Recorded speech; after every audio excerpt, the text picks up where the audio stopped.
Nitish Kumar retina என்ன flower நினைச்சியா ஃபயர்டா அப்படின்ற அளவுக்கு ஆஸ்திரேலியாவுக்கு எதிரான 4வது டெஸ்ட் போட்டியில சிறப்பா விளையாடி இருக்காரு. புஷ்பா ஸ்டைல்ல 50 செலிப்ரேட் பண்ணி மாஸ் பண்ணியிருக்காரு.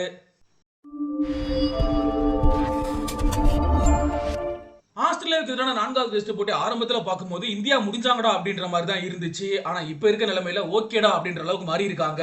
அதற்கு ஒரு முக்கிய காரணமா இருந்திருக்காரு நிதிஷ்குமார் ரெட்டி. ஆஸ்திரேலியாவுக்கு எதிரான 4வது டெஸ்ட் போட்டியில ஆஸ்திரேலியா அணி டாஸ் வின் பண்ணாங்க, பேட்டிங் சூஸ் பண்ணாங்க. ஆஸ்திரேலியா அணியோட தொடக்கமே வேற லெவல்ல இருந்துச்சு. அதற்கு முக்கிய காரணம் சாம் கோன்ஸ்டஸ். 65 பந்துகள் 60 ரன்கள் அடிச்சு ஒன் டே ரேஞ்ச் காட்டிக்கிட்டு இருந்தாரு. இன்னொரு பக்கம் உஸ்மான் குவாஜா 57 ரன்கள் எடுத்திருந்தாரு. பின்னாடி வந்து லபுஜன் 72 ரன்கள் எடுக்க ஸ்டீவன் ஸ்மித் கடைசி வரைக்கும் நின்னுட்டாரு. ஒரு சிறப்பான செஞ்சுரி வரவங்க எல்லாருமே அடிச்சாங்க. இதனால ஆஸ்திரேலியா அணி ஃபர்ஸ்ட் இன்னிங்ஸ்ல 474 ரன்கள் எடுத்துட்டாங்க, ஆல் அவுட் ஆனாங்க. இந்திய அணியில் அதிகபட்சமா ஜாஸ்பிரிட் பும்ரா வழக்கம் போல 4 விக்கெட் வீழ்த்தி இருந்தாரு. ஆகாஷ்தீப் 2 விக்கெட்டையும் ரவீந்திர ஜடேஜா 3 விக்கெட்டையும் வீழ்த்தி இருந்தாங்க. சரி ஓகே, இந்தியா பேட்டிங்ல ஆடுவாங்க, ரோஹித் சர்மா விராட் கோலி இவங்க எல்லாம் கம்பேக் கொடுத்தாங்கன்னா இந்த ஒரு ஸ்கோருக்கு கரெக்டா இருக்கும் அப்படின்னு நினைச்சுக்கிட்டு இருக்கும்போது கேஎல் ராகுல் நீங்க ஓப்பனிங்ல போக வேணாம் நான் போறேன் அப்படின்னு சொல்லிட்டு எஸ்எஸ்பி ஜெய்ஸ்வாலும் ரோஹித் சர்மா உள்ள வந்தாங்க.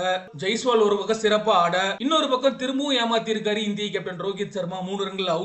கேஎல் ராகுல் எஸ்எஸ்பி ஜெய்ஸ்வால் தான் திரும்பவும் விளையாண்டாங்க. இதுக்கு ரெண்டு பேருமே ஓப்பனிங் வந்திருக்கலாம். கேஎல் ராகுல் 24 ரன்களிலும் விராட் கோலி 36 ரன்களிலும் அவுட் ஆக ஆகாஷ்தீப் டக் அவுட் ஆனாரு. எஸ்எஸ்வி ஜெய்ஸ்வால் வேற இடையில ரன் அவுட் 82 ரன்ல அவுட் ஆனாரு. நேத்து டே முடிஞ்சிருந்தது. இந்தியா தடுமாறிக்கிட்டு இருந்தாங்க. சரி ஓகே, எப்படியாச்சும் ஃபாலோ ஆன தடுத்தா போதும் அப்படின்ற நிலைமை தான் இருந்துச்சு 3வது டெஸ்ட் மேட்ச் மாதிரியே. ஆனா இன்னைய டேல ரிஷப் பண்ட் 28 ரன்னிலும் ரவீந்திர ஜடேஜா 17 ரன்னிலும் விக்கெட் பறி கொடுக்க ஐயோ ஃபாலோ ஆன தடுக்கணுமே அப்படின்ற பயமானது இந்திய ரசிகர்களுக்கு அதிகமானது. நான் இருக்கேன் அப்படின்ற மாதிரி என்ட்ரியை கொடுத்தாரு நிதிஷ்குமார் ரெட்டி. அவரை பத்தி சொல்லணும் அப்படின்னா இந்த ஆஸ்திரேலியா சீரியஸ்லயே one of the best middle order batsman அப்படின்னு சொல்லலாம். எல்லா மேட்ச்லயுமே 40 ரன்களுக்கு மேல அடிச்சிருந்தாரு.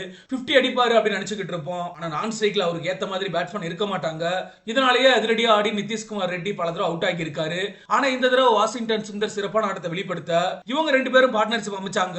இவங்களோட பார்ட்னர்ஷிப் ஆஸ்திரேலியா அணிக்கு செம்ம பயம் காமிச்சாங்க அப்படின்னு தான் சொல்லணும். நிதிஷ்குமார் ரெட்டி இந்த தடவை மிஸ் பண்ணல, சிறப்பான ஒரு ஆஃப் செஞ்சுரி எடுத்தாரு.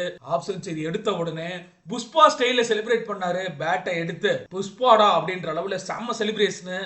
இந்த வீடியோ தான் இப்ப பயங்கரமா வைரல் ஆகிட்டு இருக்கு. அதற்கு என்ன காரணம் அப்படின்னா நிதிஷ்குமார் ரெட்டி அவர்களை பொறுத்தளவுக்கு ஒரு ஆந்திராவை சேர்ந்தவர், விசாகப்பட்டினத்தில் தான் பிறந்திருக்காரு. இப்ப ஆந்திராவில் பட்டி தொட்டி எங்கும் பட்டையை கிளப்பிக்கிட்டு இருக்க திரைப்படம் அப்படின்னா புஷ்பா 2 தான்.